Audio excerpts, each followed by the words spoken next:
Halo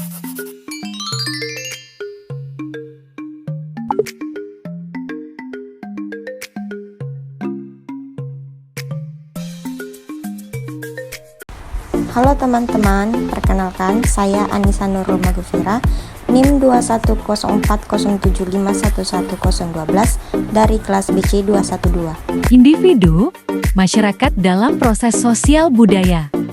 Individu. 1. Manusia selaku individu. Individu adalah seseorang atau seorang manusia secara utuh. Utuh diartikan sebagai suatu sifat yang tidak dapat dibagi-bagi, merupakan suatu kesatuan antara jasmani dan rohani yang melekat pada diri seseorang. Setiap individu mempunyai ciri khas yang berbeda dengan individu lainnya, seperti bentuk fisik, kecerdasan, bakat, keinginan, perasaan, dan memiliki tingkat pemahaman atau arti tersendiri terhadap suatu objek. Jadi individu adalah kondisi internal dari seseorang manusia yang bersifat sebagai subjek. 3. Naluri Sukmaja, yaitu 1. Naluri mempertahankan kelangsungan hidup. Naluri untuk mempertahankan hidup telah menimbulkan berbagai kebutuhan. Salah satu kebutuhan yang paling mendasar adalah kebutuhan fisiologis yang terdiri dari makanan, minuman, dan perlindungan. Semua kebutuhan tersebut didapat dari lingkungan di mana manusia tinggal. Dalam memanfaatkan lingkungan tersebut membutuhkan teknologi. Teknologi diartikan sebagai cara atau alat hidupnya. Perkawinan selain untuk memenuhi kebutuhan biologis manusia, juga merupakan cerminan dari adanya ketergantungan individu terhadap individu lainnya. Adanya naluri untuk meneruskan keturunan.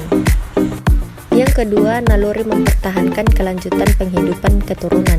Naluri untuk mempertahankan keturunan menuntut adanya akan rasa aman, baik dari gangguan cuaca yang tidak nyaman, binatang liar, dan manusia lainnya.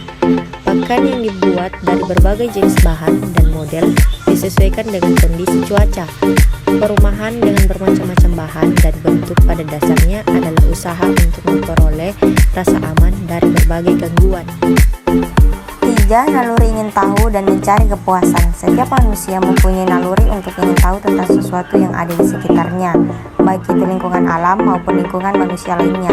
Ada perbedaan alam seperti daratan, pebukitan, dan pegunungan, perbedaan penyebaran tumbuhan dan hewan, perbedaan fisik manusia seperti yang ada berkulit hitam, putih, sawo matang, berbadan jangkuk, pendek, dan sebagainya. Perbedaan budaya manusia seperti cara makan, berpakaian, mata pencarian, bentuk rumah, dan sebagainya. 2. Manusia selaku makhluk sosial. Walaupun individu adalah satuan yang berdiri sendiri dan memiliki kemampuan serta kebutuhan sendiri, namun dalam usaha kebutuhan dan mengembangkan kemampuan yang dimilikinya itu tidak dapat sendiri, membutuhkan individu lain. Ketergantungan individu terhadap individu lain sangat tinggi sejak ia lahir sampai meninggal, membutuhkan bantuan orang lain. Manusia adalah makhluk yang tidak dapat dengan segera menyesuaikan diri dengan lingkungannya. Kalau binatang, dalam waktu singkat ia dapat berdiri dan mencari makanan sendiri. Pada masa bayi, sepenuhnya manusia bergantung kepada individu lain. Ia belajar berjalan, makan, berpakaian, membaca, membuat sesuatu, dan sebagainya. Memerlukan bantuan orang lain. Semakin sering dan rajin belajar, semakin berkembang kemampuannya. Semakin besar individu tergantungnya terhadap seseorang, semakin berkurang. Tapi bukan berarti dia tidak membutuhkan orang lain. Sepintar apapun manusia, pada dasarnya tidak bisa memenuhi segala kebutuhan dengan cara produksi sendiri. Misalnya ia pandai bertani, menghasilkan padi, tapi dia tidak dapat membuat baju, perumahan, dan alat lainnya. Secara umum, dalam pengertian gangguan lebih mudah diwujudkan apabila manusia berkelompok. Untuk menghasilkan keamanan dan kenyamanan hidup berkelompok, diciptakan aturan-aturan dan protokol sosial tentang apa yang boleh dan tidak boleh dilakukan oleh setiap anggota kelompok. Selain kelompok, untuk tercapainya tujuan bersama, manusia adalah makhluk sosial. Sosial berasal dari kata sosial yang artinya kawan. Kawan adalah sosiologi, tidak hanya diartikan sebagai teman bekerja sama, tetapi juga kawan. Jadi semua orang yang dapat mempengaruhi atau mengandung reaksi orfak lain untuk berperilaku diartikan sebagai kawan. Tidak manusia membutuhkan karya dan jasa orang lain. Manusia mempunyai emosi atau perasaan. Emosi atau perasaan ini perlu direstui oleh orang lain, seperti rasa suka, duka, senang, benci, disukai, dan rasa memiliki, kasih sayang, marah, dan sebagainya. Manusia baru mempunyai makna atau arti dalam hidup kalau ia hidup berkelompok dengan orang lain. Masyarakat.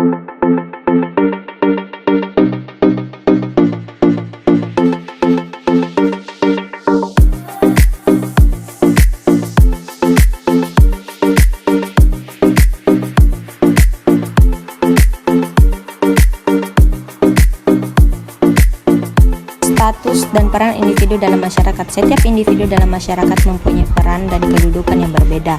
Peran adalah pola perilaku yang berharapkan dari seseorang yang mempunyai posisi tertentu, sedangkan kedudukan adalah posisi seseorang dalam kelompok. Mengingat setiap individu mempunyai kepentingan yang beragam, maka setiap individu dapat berstatus berperan di beberapa kelompok sesuai dengan kepentingannya itu. Contoh, dalam keluarga terdapat ayah, ibu, dan anak.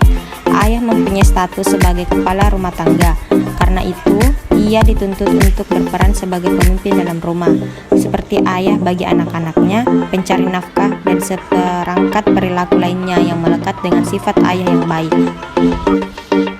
1. Struktur sosial budaya. Masyarakat merupakan suatu sistem sosial budaya, artinya terdiri dari sejumlah orang yang berhubungan secara timbal balik melalui budaya tertentu.